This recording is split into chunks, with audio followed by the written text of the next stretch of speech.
All right.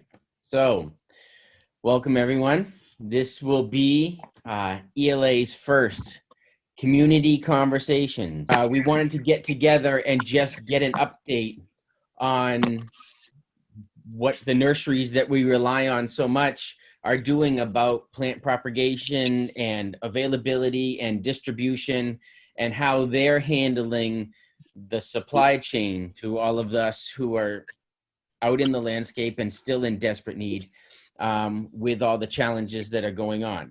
So with us tonight so far, we have James Brown of New Moon, Steve Castorani of North Creek Nurseries, Matt Fitzpatrick of Planter's Choice, and Peter Van Berkum. So Peter is New Hampshire, Matt is Connecticut, Steve is Pennsylvania, and James is New Jersey. So we are representing pretty well. We're missing the two Massachusetts right now, but we're representing pretty well the gamut of the New England or Eastern Seaboard COVID crisis. So welcome to all of you. And we will start, I guess, with James, because Jersey's kind of a hot spot. So if you could just let us know how COVID has affected, like brief 5 minutes, how COVID's affected you, and what you guys are doing about it to keep yourselves safe, to keep your people safe, and to stay in business. Okay, well, great, thank you. So yes, New Jersey is getting hit pretty hard. Luckily, we are in the bottom of the state, so my county has the fewest positives out of the whole state, which we're thankful for. It is a pretty sad state for the rest of New Jersey. At the nursery, we are just moving our production around, making sure that people have plenty of workspace. So we spent the first week just adjusting the work areas to make sure that everyone had their own personal space. We went to an 8-foot spacing versus a 6-foot spacing, and surrounds. We had to eliminate the lunchroom because it was too close quarters. So we're eating out in the greenhouses and having to break in the greenhouses now. We're shipping as usual.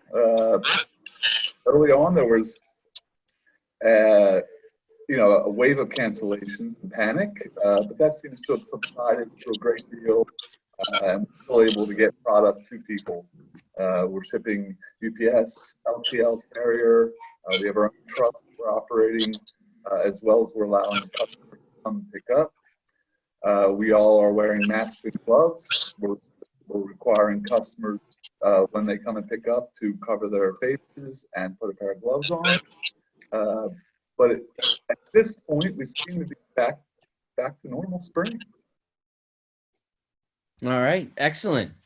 Well, thank you very much for the update. And I'm glad this is probably the only time it's great to have the least amount of positives. So, that is a good thing. And I'm glad everybody there is healthy and you found a way to manage. So let's move on to Steve. And Steve, why don't you just give us an update on what's happening in PA with North Creek and how you guys are handling?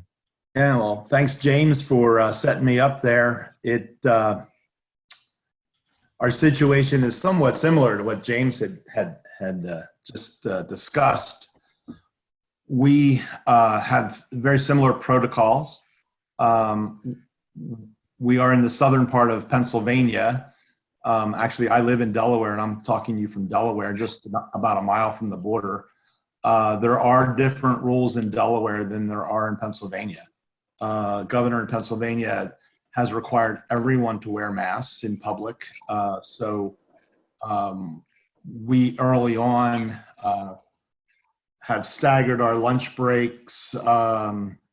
Everyone is wearing masks and gloves. We have spread our workstations out.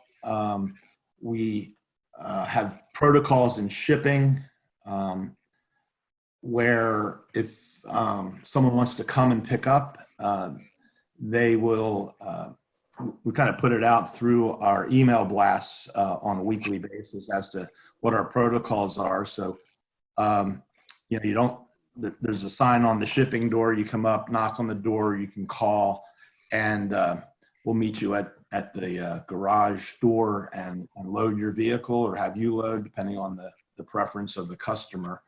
But we are shipping. Like James said, there was some cancellations and adjustments. We ship both to landscape customers and also wholesale nurseries. And interestingly, the wholesale nurseries have probably more postponements and cancellations. So as product has come from those cancellations back onto availability, the landscape sector has been actually buying it. So it's interesting that maybe it's items that are kind of sold out in other places or even at North Creek. And so we've seen, our business is down, but it's not, we're not out. And we're shipping. We've, shipped to Canada. We've driven trucks to North Carolina, Connecticut, New York, Ohio.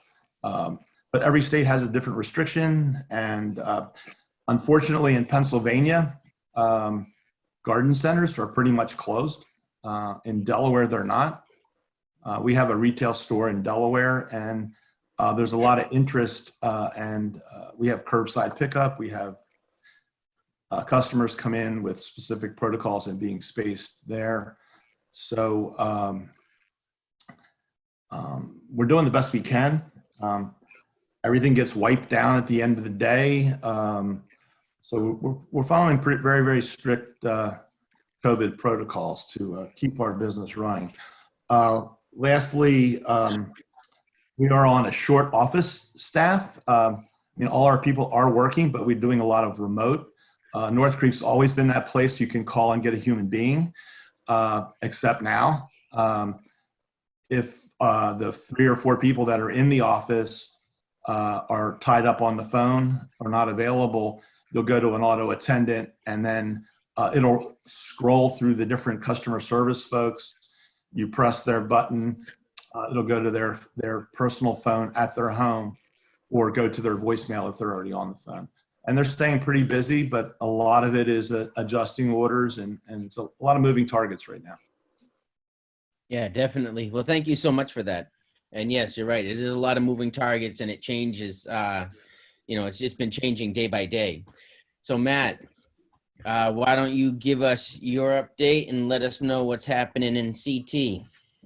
Sure. Thank you, Trevor. So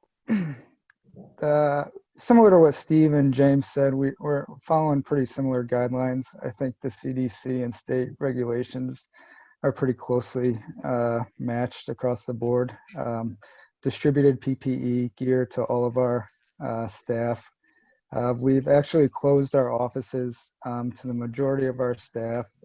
We've closed down our break rooms, our lunch rooms, any shared appliances outside of the computers up front, copier.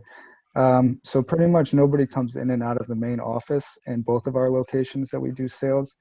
Kind of like Steve was alluded to, we are primarily serving landscapers direct. So that business has actually been pretty good. We haven't seen too much of a drop this year, fortunately. And it still seems like those guys have a lot of jobs lined up, at least in our area. So I think that maybe some of those earlier cancellations we may have seen was a little more panic instead of what the market was showing, at least initially. We're still, kind of nervous about how we proceed with things being the way they are. As far as getting customers in and out, we're really pushing call ahead orders. It's easy for us to pull them and have them ready to load when the customer comes in. We also offer our delivery options. So, try to eliminate contact as much as possible. Definitely keep the 6-foot distancing, if not more. We're fortunate that we have a number of locations that we could spread our staff out, so we haven't had to cut staffing. Labor has been an issue, but that's been an issue coming in, so it's just been exacerbated by this situation. Other Otherwise, Planner's Choice has been operating fairly steady. Just a couple added difficulties that this has brought on. As Steve had mentioned, the governor of Connecticut has also asked that everybody wear face masks. So, we've been doing that. We probably one of the biggest issues we've faced is a slim minority of customers come in and, they don't really want to participate in these measures. But, we can't take any chances the way things are going. So, it's you follow these measures or you can't shop here, unfortunately. So that's kind of the general overview. I'll pass it back to you, Trevor. All right, excellent. Well, thank you so much for that. And yeah, it seems like everybody's all adopted very similar protocols. And it seems like everybody's, still jamming. I mean, we've definitely noticed, and I'm sure you guys have all noticed, that things are just a little more difficult. The demand really hasn't changed too much, but it's just harder to do simple actions. You have to think about everything you do. So Peter, why don't you let us know what's going up in New Hampshire? We're trying to make it business as usual. I think what all of us running businesses are finding is there's incredible amount of stress around everything, because right at the beginning of the busy season, we're getting hit by this, something that's so alien to everybody. So just the act of wearing masks and distancing has made it hard on people. And we have key staff members who have kids at home, and their spouses are just melting down because they're going to have the kids for because our schools are closed till next fall. So we have people working key people working 4 days a week so they can help their spouses. And we're encouraging all of that. We have been getting H2A help from Jamaica, and this year we chose not to. It might have been a knee-jerk reaction, but we're without them this year, and we're feeling the pinch, so we are short-staffed, although we are. So anyhow, we are further north than everyone else, so we start shipping later. We're just starting shipping the last 2 weeks, and we're finding that the shipping's going about on track with last year. However, last year was a kind of a cold, wet year, if everyone remembers. You were asking about production. Again, 2 months ago or a month ago when this all started happening, we didn't have a clue what the market was going to do. We sell about half the garden centers and half the landscapers, and trying to figure what to do with production. So we reduced our numbers just kind of across the top by about 10%. And I still don't know if that was a good decision or not, but that was the gut reaction at the time. So we're trying to staff in full now. We're having trouble getting the numbers, but our availability is very strong. We don't have anyone working remotely. We really only have 2 people in the front office, and they're isolated. And then all of our production workers are working, as everyone else said, space. We actually rebuilt our whole potting line with adding 15 feet of conveyor belt, so everybody can be much further apart. So I feel good about that. We too have restrictions on walk-ins. You can't come in the office.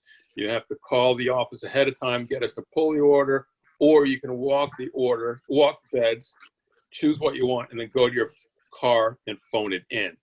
So it's making it a little awkward for people, but people are doing it, and everyone seems really good with it. So we do a lot of deliveries, both the landscape job sites and the garden centers. So we sent out a protocol for deliveries, and one of the protocols was, if you're not going to be there, tell specifically where you want the plants, and we'll put them there. And so we deliver on shipping racks. And if we have 5 racks or less going to you, our driver will unload it. If it's 5 racks or more, our driver will put them in the yard, and your people will drive it, who will unload it. But we don't want any crossover. So what we don't want is someone to try and be really, really helpful for us and then just get in our way. We're trying to respect your safety, and we want the customers to respect our safety. So the worst thing that happen is the people that come and want to unload the truck all of a sudden. So what else? We're set up so that we can spray our shipping racks when they come off the truck with Green Shield. But so far, we haven't felt the need to do it because it's mostly been our drivers handling the shipping racks. But I think the one thing I can say, if as far as customers go, is be patient. Everyone is more maxed out this busy season. I'm not just talking about ourselves. I'm talking about the other nurseries we talked to. We're more maxed out than we usually are because we're short-staffed, because we're dealing with all the complications of this virus. So just let's all be patient, and we can all make it happen. I think it's going to be a good season, but we all have to just kind of work together on this. Thank you. Excellent. Thank you so much.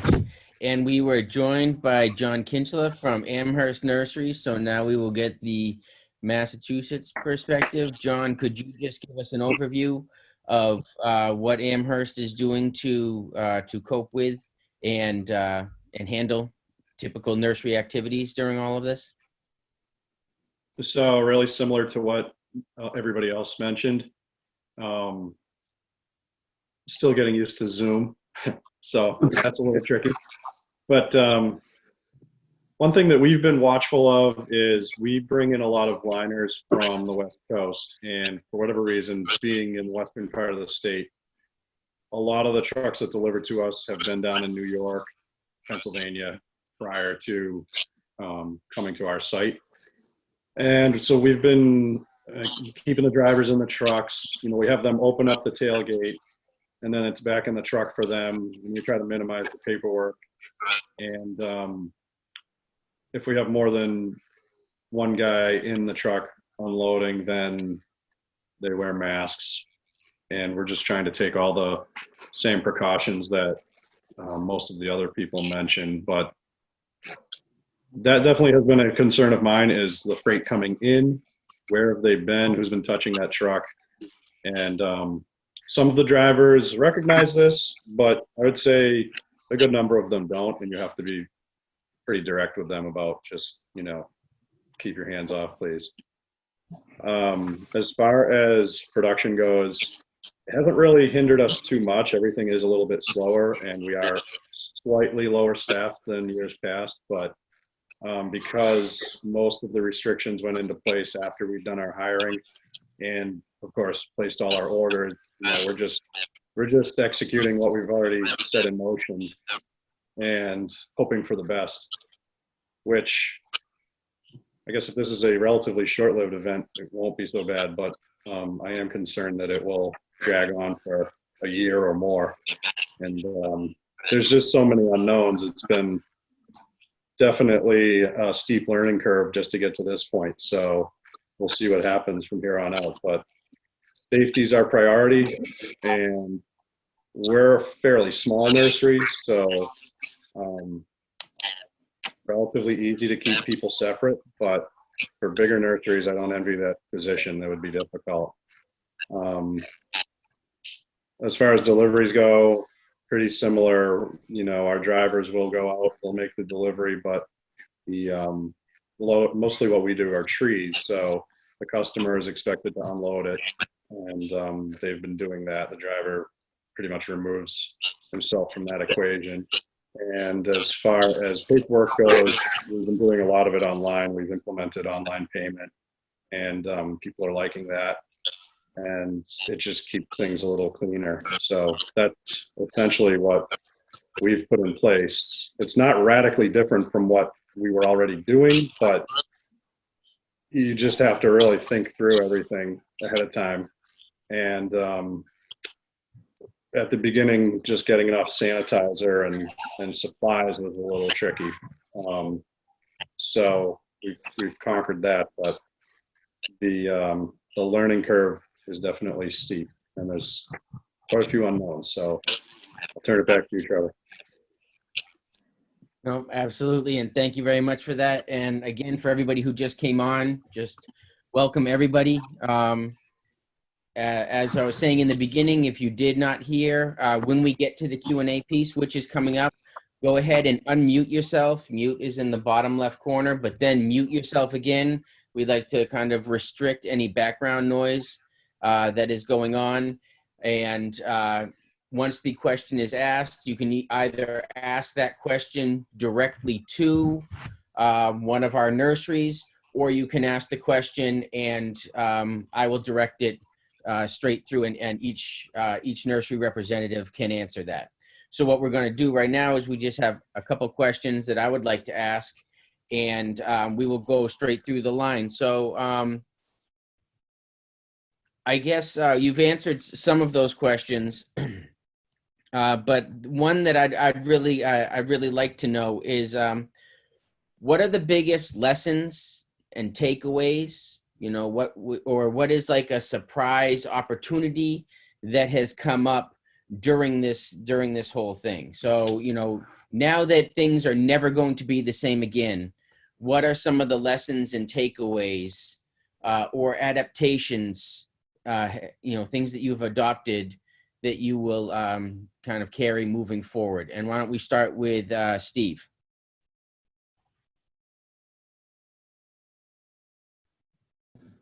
Well, I think we're still learning. And I keep thinking and working through the fact that I think this is a great opportunity for all of us in the green industry in all facets. I know there's a lot of focus on people getting back to their vegetable gardens and the victory garden kind of concepts and such. But I think we have to stay very positive about what we do and who we are and how we affect other people in the general public with what we do.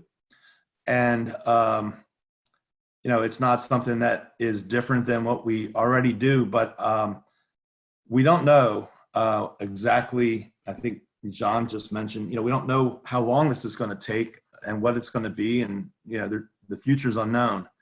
But I just think that's an opportunity for all of us that are in any aspect of this industry to really put forth a really positive message to our customers, to do all the things that we're doing to make sure that we stay in business. That's really one of the things that is important.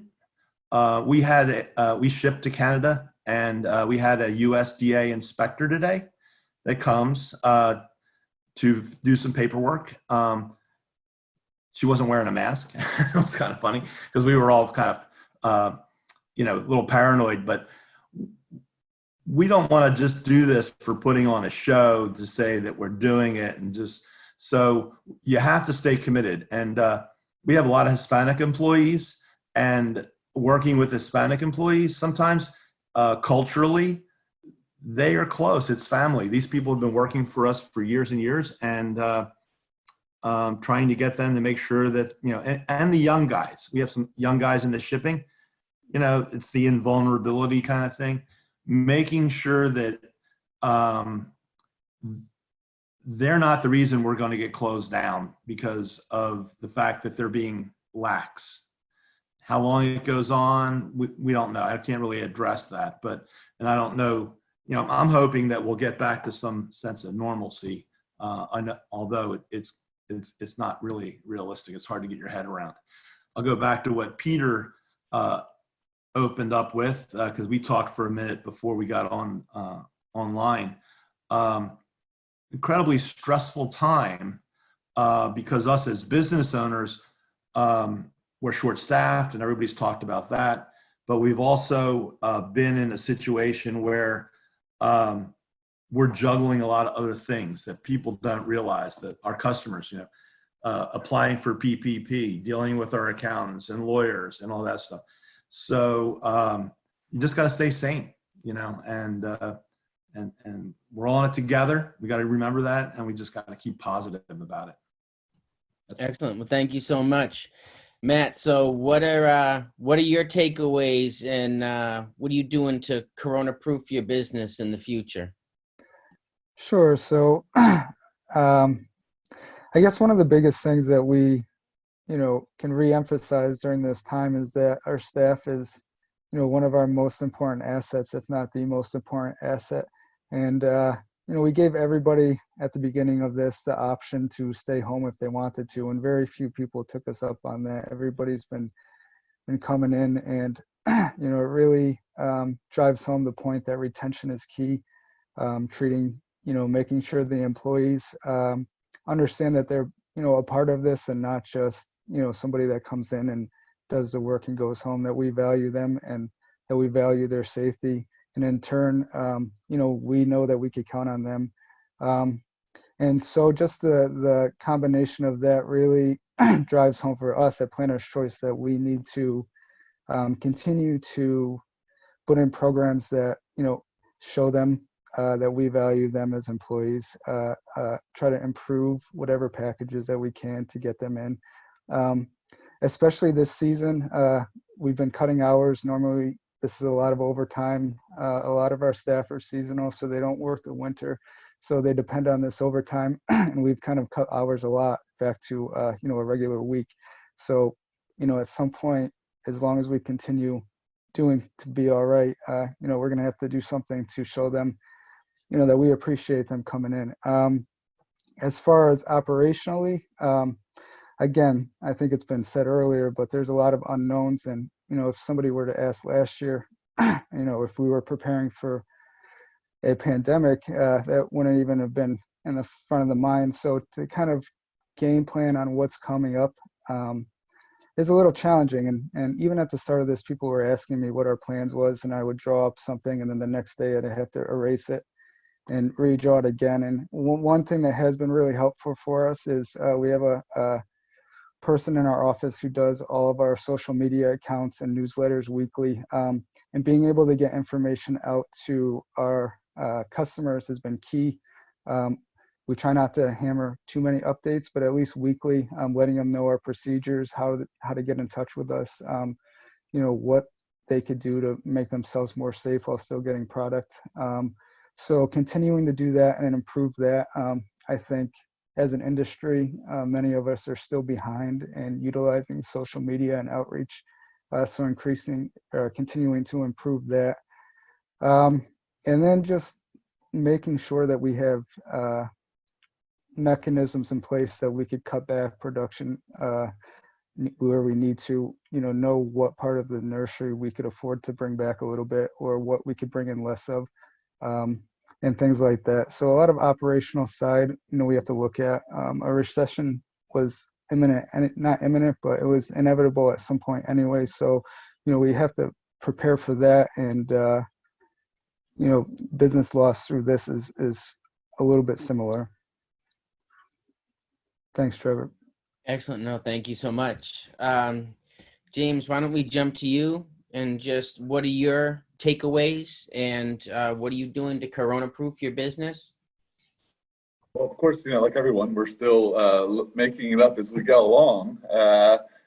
For me personally, the New York market is such a big market for me, and it's become glaringly obvious that maybe I've become a little too dependent on one region of the country, and maybe for myself in New Moon, I need to expand my market so it's not so devastating. But I think these will be ongoing lessons that we'll learn. Going back to what Steve said, though, I think this is a wonderful opportunity for gardening. Nothing like forcing people to stay home for months on end to really get out and take a walk around their yard and see what they have going on. And if they're not going to be taking the vacation this year because they can't, they're going to stay home. They're going to want that space to be nicer. They're going to want to enjoy what they have at home more. So I think it does, present some big opportunities. I think historically, the horticulture industry isn't really recession-proof, but we don't seem to fall as far as other industries, and we seem to make our way back up a little quicker. So I take some comfort in that. I'm still learning. We're still figuring it out as we go. It's part of, I think, of being a business person, is being able to make decisions on the fly and make a plan and adjust it 5 times along the way. It's kind of what we do. No, that's perfect. I mean, that's a definitely a perfect answer. And with all these questions, none of the questions that you guys are going to receive tonight are going to be easy. And you're going to have some semblance of an answer, but we're still in the beginning of this, and nobody knows what next week is going to bring. And being from all different states, we're all kind of under different restrictions and different guidelines. So, I mean, these answers are dead on, and we're like, I mean, I appreciate that you're mentioning the opportunities, because I'm trying to convince, and speak to people that I talk to, clients that I talk to, crews that I talk to, that this is an opportunity. This is a chance more than ever with people at home to kind of give them their little piece of paradise, because they're going to be noticing it. So, this is really our chance to shine and to kind of give people that space and that release, that escape that they can get to. So I think, it's definitely a great answer. Peter, why don't you let us know your takeaways and ways you're corona proofing your business? Take a little different approach. About 12 years ago, our nursery got knocked down by a tornado, and it was really devastating. And for the first couple hours, we were going, how are we going to possibly survive this? And then all of a sudden you realize, first of all, you can't afford not to survive this, because you've got all your eggs in this one basket. And we had a phenomenal staff then, as we have a fair amount of them still here, and we have a phenomenal staff now. And everybody rallied together, and the community rallied together, and we came together stronger than we were beforehand. And it was a great feeling. It was a lot of work. It was exhausting. It was stressful, but it was a great feeling. And it built a sense of camaraderie with the staff and with our customer base. We had all kinds of customers helping us. So when the wheels started coming off the bus a month ago, whenever it was, I had this doom and gloom feeling for a couple days, and then all of a sudden I remembered the feeling I had the day after the tornado, when I was out working with all kinds of people, and it was Friday afternoon, and the tornado hit Thursday or Wednesday, and someone got on the radio and said, "Peter, someone wants to know, when are we going to start shipping?" And I just answered, "Tuesday." And I don't know why I thought we could ship on Tuesday, but that gave us a rally cry, and we started shipping on Tuesday, and it worked great. And that was just, it made everyone feel great. So 2 days after the wheels started coming off the bus, I started saying, oh, wait a minute, we did it before, we can do this. Now it's a whole different set of circumstances. When a tornado hits you, after 45 seconds it's done, and you look around and you realize what the damage is, and you start picking it up. And of course you have to improvise the whole way, because you wing it the whole time. And now you don't really know where it's going to go, but still you've got a staff. And if you can keep it positive, you're going to come out the other end stronger. There's no question in my mind. I've gone from those first 2 days saying, can we possibly survive, to now saying, oh, hell yes, we'll survive. And we're going to come out stronger. I don't know what stronger looks like, but we're going to do that. So I think that's what we're going to take into this, is getting through it as a team. And if someone has to work less hours because they have problems at home, that's okay. And we're going to get through it, and we're going to come out stronger. I think that's absolutely awesome. John, you're up next. Takeaways and what you are doing to corona-proof your business in the future. So, besides the obvious sanitation and distancing and things like that, I think that for me, a lot of this resonates for what happened in 2008, 2009 to our industry. And there was some major disruptions in the nursery trade at that point. And I think that probably anybody who was in the business back then and is still in it now does not forget that, and has been operating their business in recession mode, so to speak, ever since then.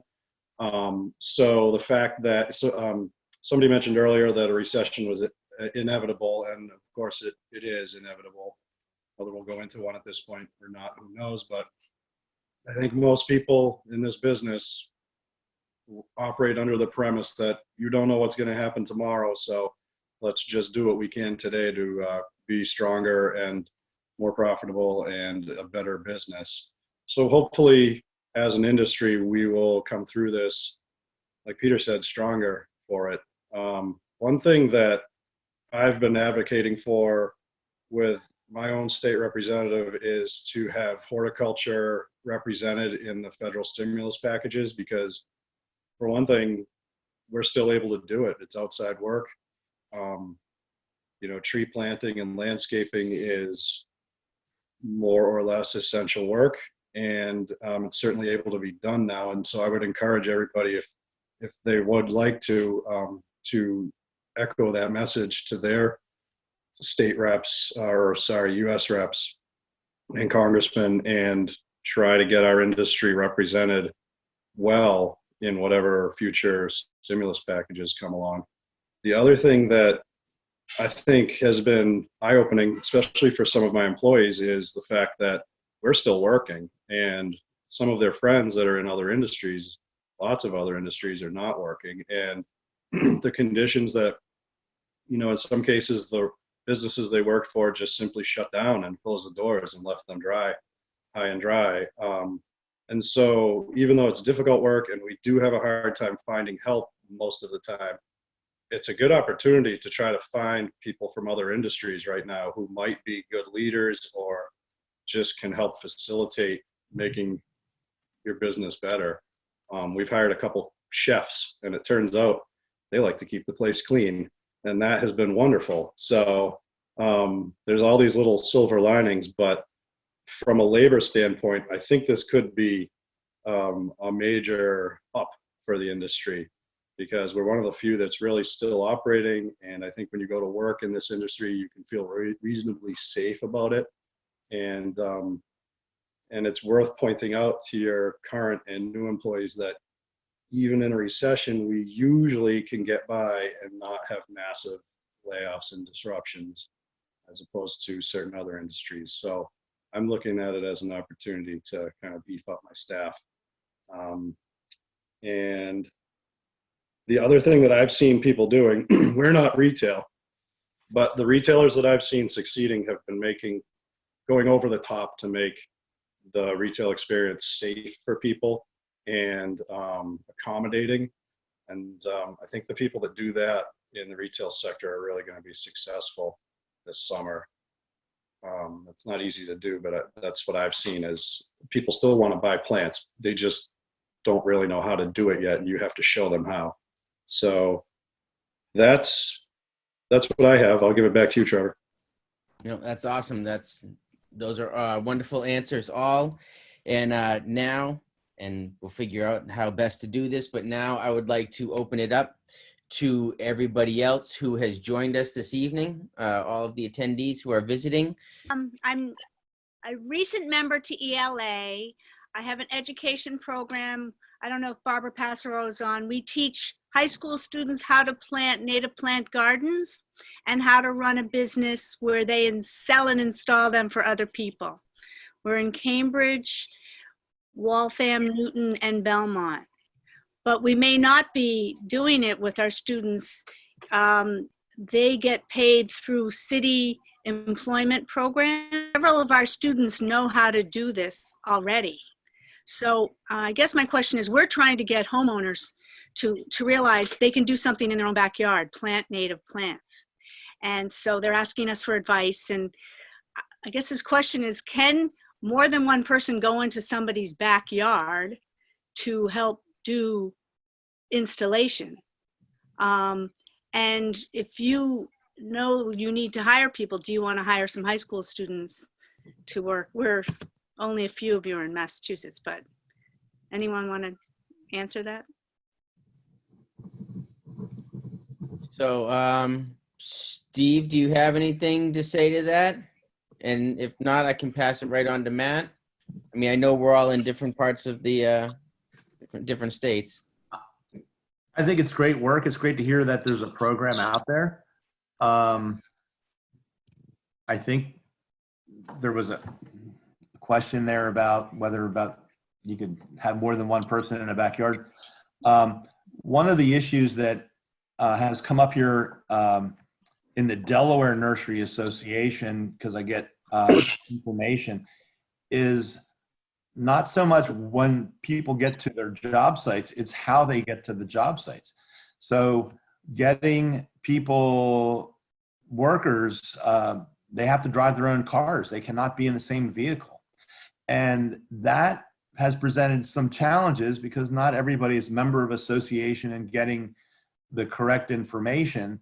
So if, as in Delaware, landscaping and the nursery business is an essential business, it can be, that privilege can be taken away if there's compliance. So our director of the Nursery Association has put out several emails, speaking to the fact that the general public is calling in to the governor's office saying, hey, we see these people in close proximity. They are not social distancing. So this is a little bit of an aside, but it does affect the landscape trade in states, that if social distancing is the thing that is going to be the common denominator moving forward, at least for the short term, maybe the medium term, it's keeping the social distance and getting people to their job sites so they're not infecting or they're not causing alarm by the general public when they see them out there. So I hear you on not that. the answer, but just my thought. No, absolutely. Peter, John, do you have anything to say to that? I do have something to add. I think the rules as far as how many people in the backyard depends on what state. I think New Hampshire, as long as you're safe, you're all right. But I know Vermont, until last week, had one person per job site, period. And last week they opened it up to 2 people per job site. And if I'm not mistaken, in municipalities can have their own rules. So I think to answer the question, you have to find out what your state ruling is, and then you have to find out if your municipalities that you're working in have even further restrictions. Thank you. Thank you. John, James? So this is John. So here in Amherst, Mass, the town of Amherst put out about 10 days ago a letter to all the landscapers, which was helpful because it put everyone on the same page. It was from the Department of Health. And I appreciated that. We also do landscaping work, so it was good to get direction from the community. But to most of the other points, the employees do have to take separate vehicles. And as far as how many people in the backyard, I guess it depends how big the backyard is. But here in Amherst, there's no restriction. It's just you do have to practice social distancing. And besides that, it is incumbent, I think, on us to follow the rules, because I know initially here in Massachusetts, there was some question about whether landscaping would be considered essential. So, basically, we did achieve essential status, as other states did, but the state made it fairly clear that if you don't follow the rules, your status could be revoked. So, everybody, most people I've seen have been observing the rules, but I guess it would, if you're in Cambridge, you should probably consult with the Cambridge Department of Health to see if they have any additional restrictions. So that, back to you, Trevor. Excellent. All right. So Matt or James, if you have something to offer, please do. Otherwise, we will move on to the next question. All right, Mary Ellen, why don't you, I know you had a question, so why don't you ask your question? Yeah, the question I have is, has anyone else had any pushback about having facial masks? Because I have had someone say to me, wow, your crew have PPEs and you're part of the problem because there's not enough for hospitals. I've heard that. And it made me think, all along, our guys have been really great about wearing gloves and masks and washing tools every night. And then to hear something like that, and I'm thinking, I wonder if anyone else has had that experience. Does anybody on the panel, have you had that experience, or do you feel any guilt for having PPE for your crews? I mean, I know our crews are decked out with PPE the same, and it's just we're out and about. So, you know, you need to protect your crews and you need to protect the people around you when you're out and about. So that would be my feeling. Does anybody on the panel have anything to say to that? Steve? No? I'll Jane? take that, Trevor, if you don't mind. Okay. Yeah, please. So to answer or to offer my opinion, I wouldn't feel bad about that at all. But what we have done, fortunately, we had a decent stock before this happened. As I think somebody else mentioned, it was hard to get that gear for a while. It seems to be that it's starting to become more available now. But we also had a couple people on our staff who offered to sew the masks. So we have pretty much all homemade masks, which we were very lucky to get from our staff. As far as pushback, from our end on the nursery, we do have a lot of customers that refuse to wear the mask when they come in. Yeah. That just means they stay in the truck and they don't get out. We just put what they need in their car. I mean, I think there's a lot of misinformation about what's going on. We did have a customer who came in and it admitted that he had been tested that day for coronavirus, so he was immediately asked to leave. But there are a lot of people out there that don't really take it as seriously as they should, and that adds a lot of extra dangers to our staff. So, you know, that's one of the biggest issues that we face is people that we deal with that we can't control or don't, you know, have as much regulation over like we do our own staff is, you know, that kind of variables that we just have to really be cautious about or mindful of. Excellent. Thank you so much, Matt. Does anybody else have any sort of a response to that? Or do we have another question? Penny, you have a question. And you mentioned that lots of folks are looking to buy product, and it's incumbent on retailers to set up a scenario where customers can feel comfortable. And it sounded like maybe you knew of one, so I was curious what you had seen and what can work. So what I've seen is several different approaches.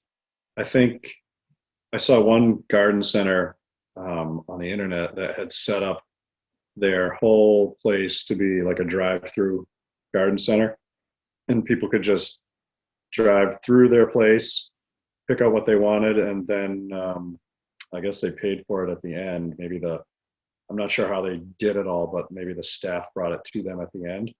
I thought that was interesting. And the line of cars was long. There's a lot of people there. So that's one idea that I've seen. Other than that, some of the local places here have been offering curbside pickup, or they've enhanced their websites to make ordering better.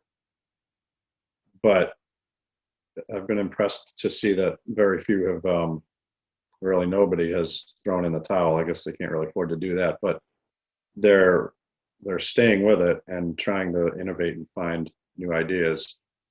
But it does seem like there's an opportunity there if you have the space to make it so that people could drive through or somehow get through your space without being in close contact to anybody else. That's what I've seen. Thank you. No, it's definitely all good, and this is forcing people to be creative and find new ways. I know a lot of some colleagues of mine have started offering containers in a box and just dropping off a box full of all they need to do their front containers on their house and things of the such. So, you know, out of this definitely comes a whole lot of creative solutions to keep it moving.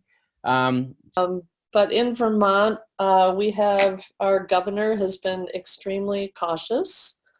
And I'm a designer and gardener, and I also have a crew. So I have a design build business. And my crew was already and eager to get back to work a couple weeks ago, and we were designated an unessential business. And let's see, the stay-at-home order was extended until May 15th. So there was a period of time where we thought we wouldn't be able to work in the gardens until middle of May. But they just loosened up the restrictions a little bit last week. And so my crew is able to start, but we're restricted to 2 people in the gardens on any one job site. And we all meet on the job, so we don't have to really adjust to, driving in trucks together and that kind of thing. And I think all our clients are thrilled, that we're back, and I think they appreciate that we're being safe, and we haven't had any pushback about masks or anything like that. I think people are just very appreciative that we're being careful and following all the rules. So. And do you feel the nurseries that you buy from are there and ready to serve you? Well, I was in touch with Van Berkum. I haven't placed an order yet, but I'll find out. All right. Well, we know Peter is all set and ready to. Yes. I was interested to see that anyone from Nasami wasn't on the panel. But I know they are doing pickup. I don't think they ever did delivery, but so yeah, that's it. And I've been able to very gratefully been able to continue design work and consultation, and things are very fluid, but there are still lots of people willing and able to move forward on projects. So. Excellent. Thank you so much. That's good. Okay. Thank you, everybody. All right. Anybody else have a question for our wonderful panel? I have a couple of comments, not a question. First of all, as far as maintaining the distance and working in people's yards, a couple of things. Before I started back in towards the end of March, I sent out an email to all of my customers. I have a small gardening business, design, install, maintain. And I sent out an email to all of my customers saying, I'm ready to go. These are the steps that I'm taking to protect you and to protect me and my employees. But everyone has to make their own judgment about safety. And I had a couple of customers say, one really big customer, it was a big hit, say, nope, we don't want you. Thank you. See you in a couple of months. But most of them have said, no, come on, we want you. But it's been a constant struggle not struggle, but we have to constantly remind each other to maintain the distance. And it's a constant reminder, because that's not how we work. We have a very close crew, and we work very closely together physically, and we have a good relationship. So we just constantly have to remind each other, and even our customers who want to come out, new customers want to shake our hands, and we say, so I think it's an evolution, and we're all just trying to figure our way out here. But we're working together in yards and maintaining our business, our distance. The other comment that I wanted to make is I'm in Connecticut, and I was actually at Planter's Choice today, Matt. I want to send a shout out to Marnie in the Watertown office. She was awesome. She helped me. She met me with her mask and pulled all my material for me, loaded it up. But what the comment I wanted to make is, one of the reasons I like Planters is because I can go there and walk around and pull my own stuff. And that's not happening anymore for everyone's safety. So what that means is that I have to rely on your staff to pull my order and to trust them to pull the best stuff. Now, because I have a really good relationship with the crew at your Watertown yard, I'm totally okay with that. I can call in or email and say, I need this, this, and this, and I can go there. I know they'll have the best stuff pulled for me. But for all of you who are operating wholesale yards, I just want to say that that's really, really important to be able to build that trust, to know that I don't have to go around and personally pull my material and pick out the best stuff. Because I've worked with places that if I did that, I mean, if I didn't do that and just let them pull the stuff for me, it would be not great. It wouldn't be good. So that's my comment for what it's worth. I think it's that's one of the things that's going to get us through this is trusting people to know what we need. Oh, thank you, Lisa. I absolutely agree with you there, and that's definitely quite a compliment. And Lisa, I have the same way. I like to pull my stuff, but one of the things, and this is going to get to kind of a question for you, Matt, and then to everybody else. But one of the things you all seem to mention in your intros was how much appreciation you have for your staff and kind of the bonding that's going on, which I think is, I mean, the closeness and the bonding that happens within this industry and, amongst each other, as well as within our own companies, is very important. It's not happening in every industry and everywhere as far as bonding is concerned, but you all mentioned the closeness with the staff, but Matt, you mentioned showing appreciation at some point and showing appreciation in general, and just wondering for each of you, just moving forward, either on the other end of this, or if this were to become a normal thing, how do you show your staff? How might you show your staff? And I'd love to hear everybody's opinion, but it doesn't even have to be with money, but we're all putting ourselves out there. Those of us who are the essential business and going to work every day are taking a risk every day. You take a risk coming in and they take a risk coming in. So how do we show each other how much we appreciate, our staff and those who work so hard each day? So why don't we start with you, Matt? Thanks, Trevor. First, thanks, Lisa. We do appreciate your business, and it's nice to hear some feedback on what you think we should or shouldn't do better. So I appreciate that. As far as staff, obviously money would be nice for everybody across the board. Unfortunately, that's not always an option. We've done a few things over the past year or so to try to kind of improve some non-monetary incentivizations. We really revamped and installed a new review process. It's not a critique, but rather a collaborative conversation about what they could, what we could do to improve their experience. On our end, what we see as needing some improvement, but it's a two-way conversation.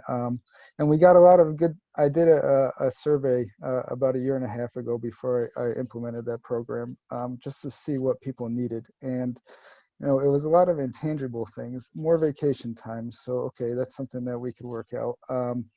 More flexible time off to spend with their kids, or, maybe every other Saturday off in the summer when we slowed down. Time is definitely a valuable thing. And it's easier for us to give time off than it is to give raises sometimes.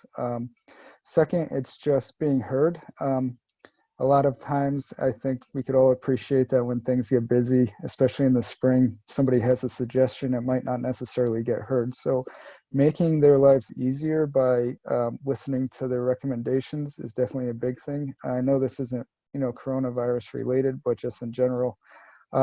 As far as what we're going to do moving forward, normally it's nice to have a celebration, some kind of party for the staff.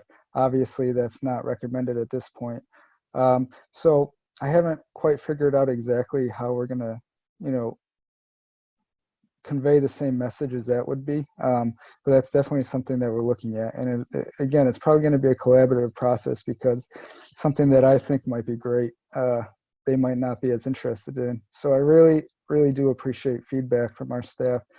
And I definitely, I think in management perspective, having an open door, we've had some issues in the past where, people were afraid to go to their managers, but making sure that that culture has changed is a significant step in improving morale. So those are a couple broader ideas that we're working with over here. Excellent. Well, thank you so much. And Steve, do you have you had any ideas or whatever, just to show the, to show the appreciation, or, Yeah, I for, mean, I for the staff? wrote a few things down just now. Communication is probably one of the biggest things that we work on. And it's just being, I've made a specific point. We have two farms, 2 locations, 13 miles apart. I try to get there, maybe not every day, to each farm, because I get stuck in all these different roles. But I want to check in with my people. I mean, I want to make sure that they know that the owner of the company is actually concerned about their welfare, making sure they feel good, they stay safe. Ask them about their family. Know your employees. I've got, not at the moment, but I think we've had, as many as 85 people. I mean, so it's a lot of people to, at 2 different farms. Giving them the flexibility. We talked about it, a few of the panel have, is that everybody has a different need, and definitely a different need at this time.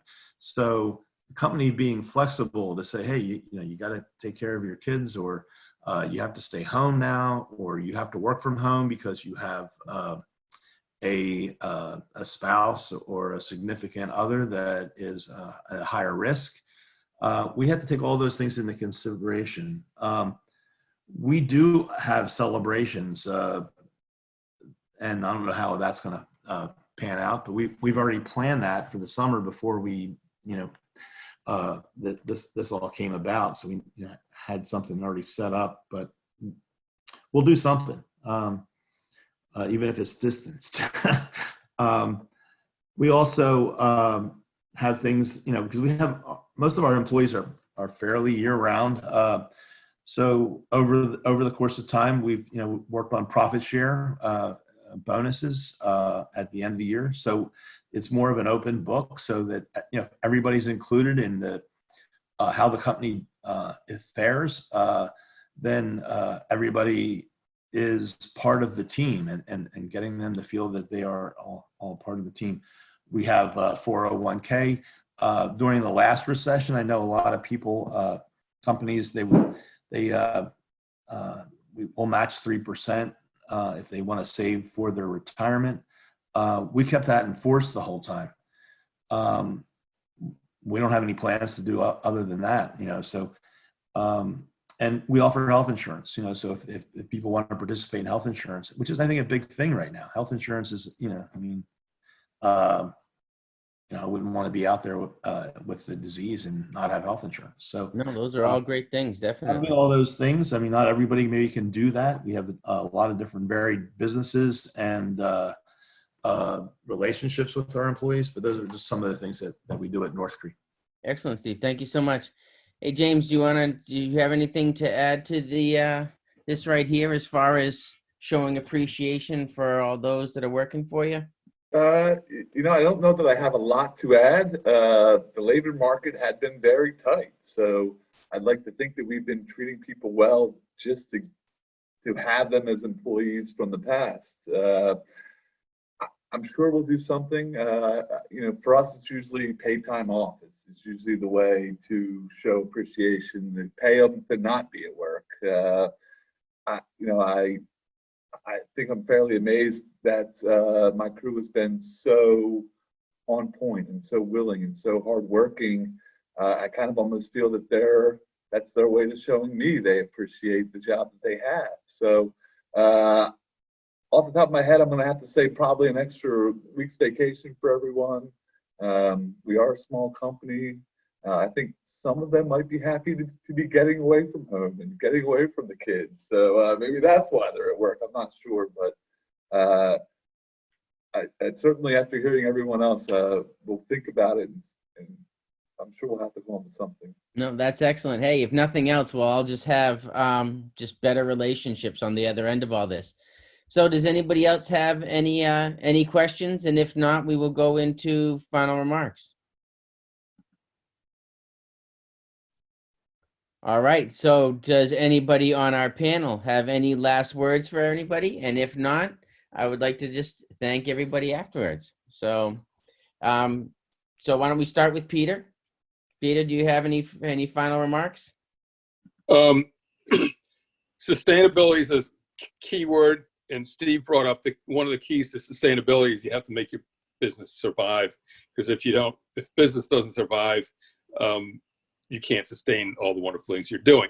So that's got to be our number one goal. And the best way to do that is keep everybody healthy and happy and working, and on both the staff and the customer side. So do everything that you can, roll with the punches, and come out the other end whole and happy. That's awesome. John, final words? I guess all I would say is I wish everyone really the best of luck. Hope everyone comes through this better than we went in, and it's promising to be an interesting ride. So hope everyone stays healthy, and I appreciate being able to talk and hear everybody's ideas tonight. It was interesting. So thank you, Trevor. Thank you. Matt? Yeah, thank you for the opportunity to be on this panel. I guess just to echo those comments, trying to mitigate risk is our biggest goal right now, both as far as health and, to maintain our business at a rate that we could sustain going through the rest of the year. All right, excellent. And Steve, final words? Yeah, I just want to thank everybody that's participated. Thank you, Penny and Trevor, put this together. It's informative. I learned a lot, and hopefully everybody else did. And I'll just go back to where I started. There is, I know we're all facing a big unknown, but the way to get through it is to stay positive and treat your people well, and treat your employees and your customers well. Keep everybody safe, and we'll all come through this. Maybe there is a brighter future out there. People get more aware of their environment, and like James was saying, people be spending more time looking closer at their backyards or their front yards, and making those positive changes that all help us all out. So keep the faith. Absolutely. Thank you so much. And James? Any final words? Just that this is the most interesting spring I think I've ever experienced in my lifetime of horticulture. So if nothing else, it's keeping me on my toes. I think we all have no choice but to keep on keeping on. It's what we do. It's what we know to do. I'm thankful that I have work that I can get lost in the moment and just put my head down and get some work done. It's a great escape. Hopefully I'm not using it too much. But I wish everyone well, and then thank you and good luck. All right, excellent. Well, thank you very much, everybody. And, if nothing else, this has taught us that the world is a very small place, and that we are all a global family. And in the horticultural community, we are a family within a family. So I wish everybody good night. Stay safe, stay healthy, but do not forget to observe the season as it goes. We have this spring, and the spring is going to happen regardless. So just take the time to observe and enjoy the season and all the madness. Thank you, and good night, everybody.